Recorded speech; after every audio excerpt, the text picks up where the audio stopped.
ছুটির একটা দিন, সেটাও যদি হয় পরিবারের সাথে ঘুরতে যাওয়ার দিন, তাহলে তো সেই ছুটির মজাই আলাদা, তাই না? সেদিনকে আমরা চলে গিয়েছিলাম বিমান বাহিনীর জাদুঘরে। আশেপাশের প্রত্যেকটা জায়গায় এত বেশি সুন্দর ছিল যা বলার মতো না। পুরো ভিডিওটা দেখতে থাকুন, তাহলে বুঝতে পারবেন। এটা হচ্ছে মিরপুরের আগারগাঁয়ের মধ্যে পড়ে। তো আগারগাঁয়ে যে মেট্রো স্টেশন আছে, সেই মেট্রো স্টেশন থেকে নামলেই পাশেই দেখবেন যে বিমান বাহিনীর যে জাদুঘর আছে সেটা আপনাদের চোখে পড়বে। একদম মেট্রো স্টেশনের যে সিঁড়িটা সেটার সাথেই কিন্তু লাগানো। আর এখানে যে জাদুঘর সেটার বাহিরেই কিন্তু টুকটাক কয়েকটা দোকান আছে। এখানে যেমন দেখতে পাচ্ছেন এই আঙ্কেল ছিল, দেন টুকটাক কয়েকটা খাবার দোকান ছিল, যেমন ফুচকা, পাঁপড়, মানে ছোটখাটো আইটেম যেগুলো থাকে সেগুলোর দোকান এখানে বাহিরেই বসেছিল। ঢুকেই হাতের বাম পাশেই ছিল হচ্ছে টিকিট কাউন্টার। এখানে প্রত্যেকটা টিকিটের প্রাইস নিয়েছে 50 টাকা করে। তবে যারা সেনাবাহিনীর লোক আছে বা যারা ফোর্সের লোক আছে তারা এখানে অর্ধেক প্রাইসে ঢুকতে পারবেন। প্রত্যেকটা জিনিস ওখানে বিলবোর্ডে সুন্দর করে মেনশন করে দেওয়া আছে। তো আমাদের যেহেতু সেরকম কোনো আইডি কার্ড ছিল না, যেহেতু আমরা সাধারণ জন, তো আমাদেরকে 50 টাকা করে টিকিট কাটতে হয়েছে। তো টিকিট কেটে আমরা সোজা চলে যাব একদম ভেতরে। টিকিট কেটে সোজা সামনের দিকে আগালেই আমরা যে জাদুঘরটা আছে সেটার মধ্যে পৌঁছে যাব। সবচেয়ে ভালো বিষয় হচ্ছে আমরা সাধারণত মিউজিয়াম বা জাদুঘর বলতে বোঝাই কি, যে একটা লিমিটেড একটা জায়গা, লিমিটেড একটা রুম, সেখানে সবকিছু সুন্দর করে সাজানো গোছানো এবং লেখা। বাট এটা একদমই সেরকম না। এখানে একদম খোলামেলা পরিবেশ, মানে একদম মুক্ত বাহিরে একটা পরিবেশ, সেই পরিবেশে প্রত্যেকটা জিনিস সুন্দর করে সাজানো আছে। এত সুন্দর সবুজে ঘেরা একটা পরিবেশের মাঝখানে একটা মিউজিয়াম, সেটাও আবার প্লেনের মিউজিয়াম। আমি এমনিতেই বড় হয়ে গেলে কি হবে, প্লেনের প্রতি আকর্ষণ আমার অনেক ছোটবেলা থেকে। আমি এখনো যখন জানালা দিয়ে প্লেন দেখতে পাই, হা হা করে সেটার দিকে তাকিয়ে থাকি। তো সেটা দেখার পরে যখন আমি জানলাম যে আমার বাসা থেকে খুব বেশি দূরে না এই জায়গাটা, তো ভাবলাম কেননা ওখানেই যাওয়া যাক। তো ঢুকে এই প্রথমে এই বড় প্লেনটা দেখে আমার এত বেশি ভালো লাগছিল, মনে হচ্ছিল যে আমি কেন এর আগে এখানে আসিনি। তো ঢুকে হাতের ডান দিকে যে রাস্তাটা পড়বে সেই রাস্তাটায় গেলে আপনারা অনেক রাইড, মানে বাচ্চাদের জন্য যে রাইড গুলো আছে সেগুলো দেখতে পারবেন। এবং সেই সাথে ওখানে আশেপাশে কিছু রেস্টুরেন্ট, সেই সাথে যে বাচ্চারা খেলাধুলা করতে পারবে সেই ধরনের যে অ্যাক্টিভিটিস প্লেগ্রাউন্ড, সেগুলো ওখানে আছে। আর হাতের বাম সাইডে যুদ্ধে ব্যবহৃত যে সমস্ত বিমানগুলো আছে সেগুলোই কিন্তু এখানে শো করে রাখা আছে। আর সবচেয়ে মজার বিষয় হচ্ছে এখানে আপনারা ভেতরেই কি বলবো, খাবারের বেশ কিছু দোকান দেখতে পারবেন এবং রেস্টুরেন্টও আছে। পাশে যেহেতু মেট্রো স্টেশন, তো মেট্রো আসা যাওয়া এটাও কিন্তু পরিলক্ষিত করা যায়। আর ভেতরে খুব বেশি যে পরিষ্কার ব্যাপারটা সেরকম না, আবার একেবারে অপরিষ্কার ব্যাপারটা সেরকমও না। প্রত্যেকটা কি বলবো, যখন লোকজন বেশি যাওয়া আসা শুরু করে তখন দেখা যায় কি জায়গাটা খুব বেশি নোংরা হয়ে যায়, আর দিন শেষে দেখা যায় কি এই জায়গাটা ময়লা হয়ে যায়। এখানে শুধু যে আমাদের দেশীয় যে বিমান বা প্লেন যেগুলো আছে সেগুলো ছাড়াও বিভিন্ন বাহিরের দেশেরও কিন্তু এখানে বিমান ছিল। যেমন ইন্ডিয়ার একটা প্লেন ছিল, এটা মেবি পাকিস্তানের কোনো একটা প্লেন ছিল, আমি সঠিক জানি না। প্রত্যেকটা প্লেন বা প্রত্যেকটা যে জিনিস এখানে মজুদ আছে প্রত্যেকটা জিনিসেরই নাম, ডিটেলস সহ এবং কখন সেটা ব্যবহার করা হয়েছে সেগুলো কিন্তু ওখানে মেনশন করা আছে। এটা হচ্ছে সবচেয়ে ভালো দিক। ময়লা ফেলার জন্য নির্দিষ্ট একটা জায়গা আছে, বাট তারপরে আমরা বাঙালিদের একটা কি বলবো, এটা বদ অভ্যাস বলতে পারেন বা অভ্যাস বলতে পারেন, যেখানে সেখানে ময়লা ছুঁড়ে ফেলার। তো যার কারণে দেখা গিয়েছে কি জিনিসগুলো একটু এলোমেলো। তো এই যে এখানে দেখতে পাচ্ছেন সারি সারি করে প্লেন এখানে সাজিয়ে রাখা হয়েছে এবং প্রত্যেকটা প্লেনের নিচেই এগুলোর নাম সহ, ইঞ্জিনের নাম সহ, কখন কোন সময় ব্যবহার করা হয়েছে সেগুলো লেখা আছে। ইভেন এটাও না, প্রত্যেকটা যে লেখা আছে সেগুলো বাংলাতেও লেখা আছে, ইংরেজিতেও লেখা আছে।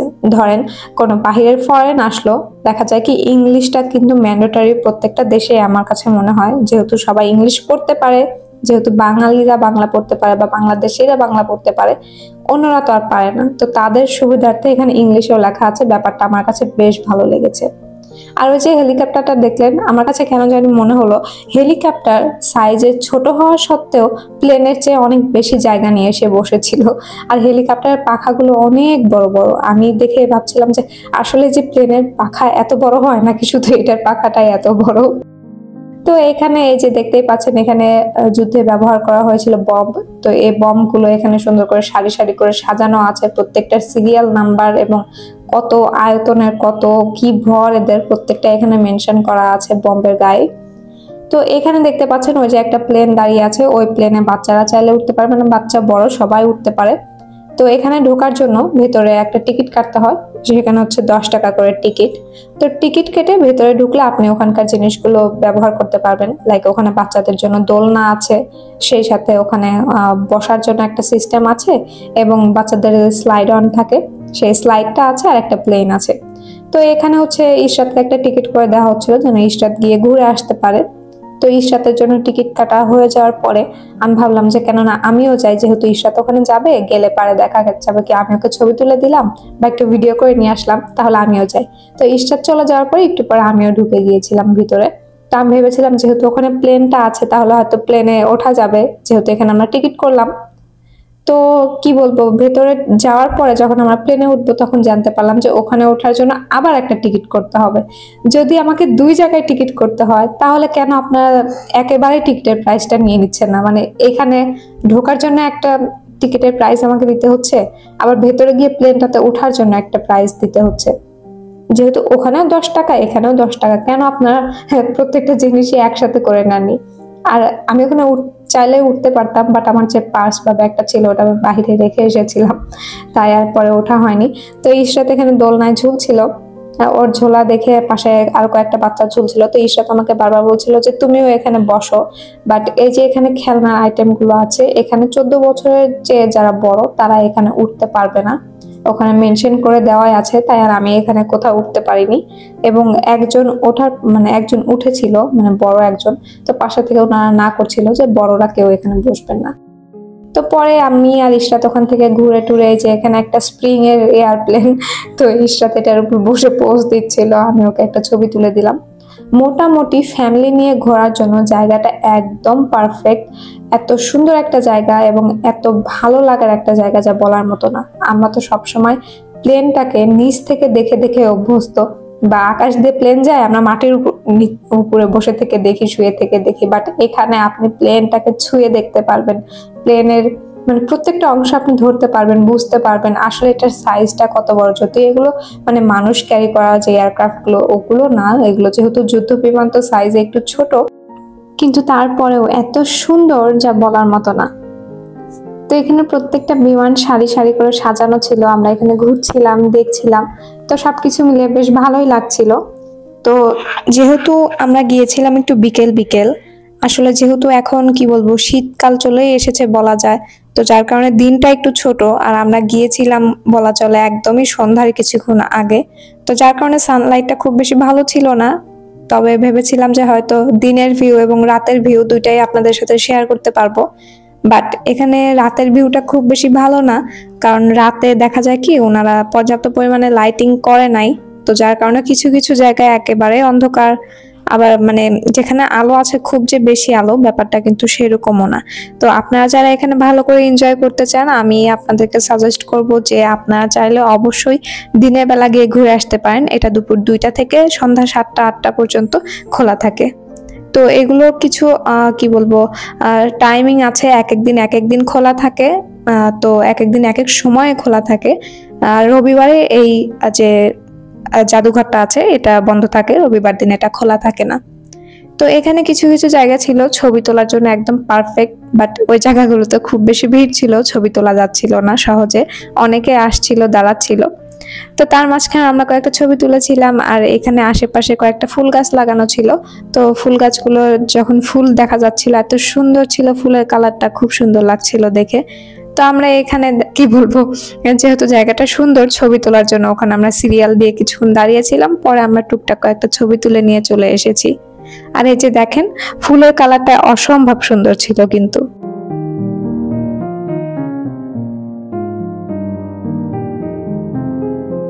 তো ওই যে যেমনটা বললাম, যেহেতু এগুলো কি বলবো যুদ্ধে ব্যবহার করা হতো সেই বিমানগুলো, তো যার কারণে দেখা গিয়েছে কি এগুলোর সাইজ মানুষ ক্যারি করার যে বিমানগুলো ওগুলোর মতো অত বড় না।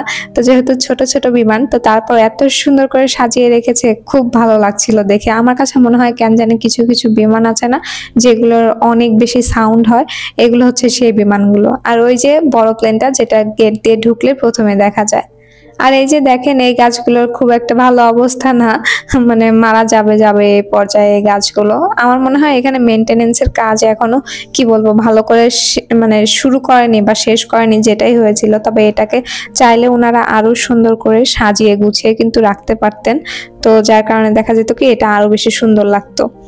তবে আমার কাছে মনে হয় যেহেতু এটা রাতের অনেকটা সময় পর্যন্ত খোলা থাকে, কেননা ওনারা লাইটের যদি ব্যবস্থাটা আরো ভালো করতো তাহলে হয়তো আরো সুন্দর লাগতো দেখতে। তো এই যে এখানে দেখেন প্রত্যেকটা বিমানের সামনেই কিন্তু সুন্দর করে প্রত্যেকটা বিমানের নাম, সেই সাথে ডিটেলস সম্পর্কে সবই লেখা ছিল। আর যেহেতু বললাম যে আমরা গিয়েছিলাম একটু সন্ধ্যা সন্ধ্যার সময়, এখন কিন্তু অলমোস্ট মানে কি বলবো মাগরিবের আজান শেষ হয়ে গিয়েছে সেই পর্যায়ে। আমরা গিয়েছিলাম বলা চলে 5টার দিকে, তো আধা ঘন্টা ওখানে ঘুরতে ফিরতে ছবি টবি তুলতে তুলতে গিয়েছে। এরপরে এই পাশে এসে আমরা ঘুরেছিলাম। তো ওই সাইডটা আমরা যেখানে বিমানগুলো সারি সারি করে সাজানো ছিল ওই সাইডটা কিন্তু অলমোস্ট দেখা শেষ। এখন আমরা যাচ্ছি হচ্ছে বাচ্চাদের যে প্লেগ্রাউন্ড বা প্লে এরিয়া যেটা আছে বাচ্চাদের, যেখানে অনেকগুলো রাইড আছে, তো সেদিকে আমরা মুভ করছিলাম এখন। আর এই যে এখানে হচ্ছে যে কি বলবো এই পাখা বা উইং যেটা বলেন সেটা মেবি হচ্ছে পানির নিচে পড়েছিল, কারণ এটা গায়ে অনেক বেশি নোনা লেগেছিল। তো জানি না, ভালো করে খেয়াল করা হয়নি, তবে এটা হয়তো সামনের উইং ছিল বা সামনের যে চাকা বা প্লেনের কোনো একটা মেশিনের একটা পার্ট ছিল, তো ধ্বংসাবশেষ ছিল ওটা, বাকিটুকু একদম ধ্বংস হয়ে গিয়েছে।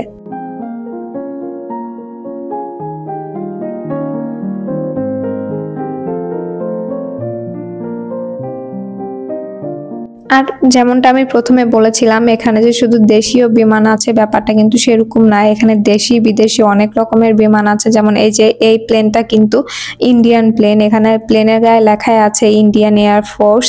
তো দেখলেই কিন্তু আপনারা বুঝতে পারবেন যে দেশের বিমান সেই দেশের কিন্তু নামও লেখা আছে প্রত্যেকটা বিমানের সাথে। তো তুলনামূলক আমাদের দেশেরটার চেয়ে এই বিমানটার সাইজটা একটু বড় ছিল, তো যার কারণে দেখা যাচ্ছিল দূর থেকেই। আর এই যে দেখেন রাতের বেলা ভিউ খুব একটা ভালো ছিল না, কারণ ওই যে লাইটিং এর কিছুটা প্রবলেম ছিল, তো যার কারণে খুব বেশি যে সুন্দর ভিউ এসেছে ব্যাপারটা সেরকম না। আর এই যে অলমোস্ট আমরা এখানে বাচ্চাদের সেকশনে ঢুকেই পড়েছি। তো এখানে দেখা গিয়েছে কি ছোট ছোট করে বাঘ, তারপর সিংহ, খরগোশ, এগুলো কয়েকটা জায়গায় বানানো আছে। তো বাচ্চারা এগুলো দেখে খুব বেশি আকর্ষণ হচ্ছিল। তো আমি ওটাকে দেখে বলছিলাম যে এটা আমাদের টিনো রাগ করে বসে আছে এখানে। তো ইরশাদকে ওর ভাইয়া এটার উপরে তুলে দিতে চাচ্ছিল, বাট এখানে আসলে বসার মতো কোনো ওয়ে ছিল না।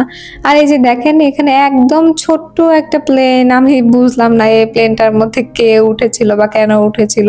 এগুলো কিন্তু একদম আসল প্লেন, কেউ ড্যামি ভেবে ভুল করবে না, বাট আমি বুঝলাম না এই প্লেনটার মধ্যে কেউ থাকবে কিভাবে। তো যাই হোক, আমার হাজবেন্ড বলছিল যে হয়তো ওটা ড্যামি কোনো প্লেন, তো আমি ওটাই বিশ্বাস করে নিয়েছি। বাট আমি যতদূর শুনেছি এখানে সবগুলো প্লেনই হয়তো বাস্তব বা যুদ্ধের সময় ব্যবহার হয়েছে সেগুলোই। আর এই যে এখানে একটা ডাইনোসর ছিল, ডাইনোসরটার পেটের মাঝখানে বসা যাচ্ছিল, একটা হাতিও ছিল, হাতির পেটের মাঝখানেও বসা যেত, বাট ওই সাইডটা একদমই অন্ধকার ছিল, তো যার কারণে আমরা ওই সাইডটায় যেতে পারিনি। এখানে যেহেতু একটু আলো ছিল, তো ইশরাত হচ্ছে ডাইনোসরের পেটের মধ্যে উঠে বসে পড়ছিল। তো আমাকে বলছিল যে আপনি দেখো আমি ডাইনোসরের পেটে কিভাবে কিভাবে উঠি, ডাইনোসরের পেটের মধ্যে ঢুকে এখন আমি আগুন বের করবো মুখ দিয়ে। তো এই যে ও এখানে উঠে বসছিল। তো বাচ্চারা বেশ ভালো এনজয় করতে পারবে, এখানে বেশ কয়েকটা রাইড আছে, যেমন দোলনা আছে, ফ্লাইং যে সুইং গুলো আছে সেগুলো আছে, দেন ফ্রগ আছে, ফ্রগের ট্রেন আছে, এমনি নর্মাল ট্রেন আছে, সেই সাথে এখানে বোটিং এর ব্যবস্থাও আছে। একটা এরিয়া আছে যেখানে শুধু মানে একটা ঝিলের মতো আছে, ওইখানে চাইলে আপনারা বোটিংও করতে পারবেন। এছাড়াও হাতে গোনা বেশ অনেকগুলোই রেস্টুরেন্ট এখানে আছে, যদিও এখানকার খাবার সম্পর্কে বা রেস্টুরেন্ট সম্পর্কে আমার কোনো আইডিয়া নেই। আমরা যেহেতু ওখানে ঘুরতে গিয়েছিলাম তো ঘুরেছি, কোনো রেস্টুরেন্টে যেহেতু আমাদের খাওয়ার প্ল্যান ছিল না, আমাদের বাহিরে অন্য জায়গায় খাওয়ার প্ল্যান ছিল, তো যার কারণে আমরা ওইখানে আর কি বলবো খাবারের প্রতি কোনো আকর্ষণ দেখায়নি বা খেয়ালও করিনি। তো আমি যতদূর দেখেছি যে ওখানে খাবারের প্রাইস খুব বেশি একটা কমও না আবার বেশিও না, মিডিয়াম রেঞ্জের মধ্যে আছে সবকিছু। আপনারা চাইলে কেউ গেলে অবশ্যই চেক আউট করে দেখতে পারেন। তো এখানে ওই যে বললাম একটা গেমিং সেকশন আছে, এখানে হচ্ছে গেম কার্নিভাল, এখানে বাচ্চারা খেলতে পারবে, বড়রাও চাইলে এখানে খেলতে পারবে, যদিও এরিয়াটা খুব একটা বেশি বড় না, বাট তারপরেও ছিল মোটামুটি।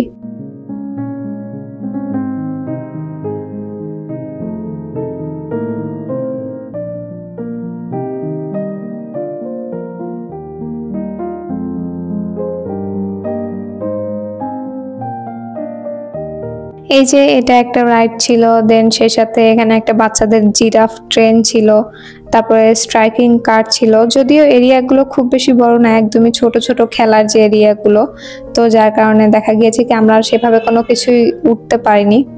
তো আমরা গিয়েছিলাম হচ্ছে অন্য একটাতে ওঠার জন্য, তো সবাই সেদিকে মুভ করছিলাম, বাট আনফরচুনেটলি আমরা যেটার মধ্যে উঠতে চাচ্ছিলাম সেখানে ইশরাত উঠতে পারেনি।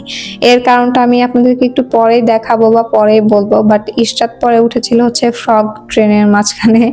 আর এই যে দেখেন এইখানে জিরাফ, দেন আরো কয়েকটা প্রাণী, জেব্রা সব একসাথে সুন্দর করেছিল। এই জায়গাটা আমার কাছে বেশ পছন্দ হয়েছে, আমার কাছে মনে হচ্ছিল দিনের বেলা আসলে এটা অনেক সুন্দর লাগতো। ইশরাত জিরাফটাকে সরি জেব্রাটাকে বলছিল যে এই জেব্রা তুমি কত খাবার খেয়েছো, খেয়ে খেয়ে পেটটা তো ভরিয়ে ফেলেছো কিভাবে। তো এখানে আমরা হাঁটাহাঁটি করছিলাম, আর মাঝখানে খুব বেশি ফুলের গাছ ছিল না, বাট এই ফুল গাছটা আমার অনেক বেশি পছন্দের, অলকানন্দা ফুল। এটা আমার কাছে অনেক ভালো লাগে, তো যার কারণে একটা ফুল নিচেই ছিল, আমি ওটাকেই ধরে নিয়েছিলাম।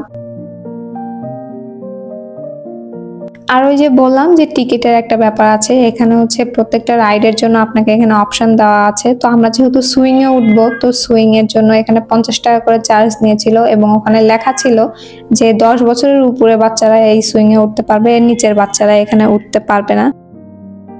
বাট তারপরে আমরা 3টা টিকিট নিয়ে নিয়েছিলাম, এবং ওনাদেরকে রিকোয়েস্ট করেছিলাম যে ইশরাতকেও যেন উঠতে দেয়, বাট আনফরচুনেটলি ওরা ইশরাতকে উঠতে দেয়নি। এর কারণ হচ্ছে যে এই সুইংটা অনেক জোরে ঘুরে, তো বাচ্চারা ওটাকে ব্যালেন্স করতে পারবে না, কারণ এই রিস্কটা ওরা নিবে না, তো যার কারণে ওরা ইশরাতকে আর উঠতে দেয়নি। তো এটার জন্য ইশরাতের খুব মন খারাপ। তো ইশরাতের মনটা ভালো করার জন্য এখানে এই যে ফ্রগের মধ্যে ওটাকে উঠিয়ে দেওয়া হয়েছিল, বাট ও ফ্রগে উঠে খুব একটা খুশি না, কারণ ওই যে এই সুইংটা যেটা দেখলেন এটাতেই উঠবে। আসলে এই সুইংটাতে উঠতে না দিয়ে বেশ ভালোই হয়েছে, কারণ সুইংটা অনেক জোরে ঘুরে, বড়রাই এটাকে কি বলবো মেনটেন করতে হিমশিম খাবে, সেখানে তো ও ছোট। তো এখানে পরে আমি আর আমার আন্টি আমরা দুইজনই উঠেছিলাম, ইশরাত আর উঠতে পারেনি। ওই টিকিটটা দিয়ে ইশরাতকে ফ্রগে উঠিয়ে দেওয়া হয়েছিল। তো এখানে যে ট্রেনটা ছিল বা এই যে সুইং যেটা ছিল, এই সুইংটা যেহেতু অনেক জোরে ঘুরে, তো যার কারণে ওরা আর এখানে উঠতে দেয়নি। আমরা দুইজনে উঠেছিলাম, উঠে এখানকার রাইডটা বেশ এনজয় করেছিলাম, হালকা হালকা বাতাস লাগছিল আমার কাছে। এখানে উঠে একদম ঘুম ঘুম চলে আসছিল আমার, এরকম একটা অবস্থা। তো এখানে দোল টোল খেয়ে আমরা পরে বের হয়ে চলে এসেছিলাম ওখানে, পরে আর থাকিনি, ঘুরিনি। পাশে বোটিং এর সেকশন ছিল, সেই সাথে ট্রেনের সেকশনটা ছিল, ওটাতে পরে আমাদের আর ওঠা হয়নি, কারণ যেহেতু আমরা অন্য একটা জায়গায় যাব খাওয়ার জন্য, তো সেখানে পরে চলে গিয়েছিলাম।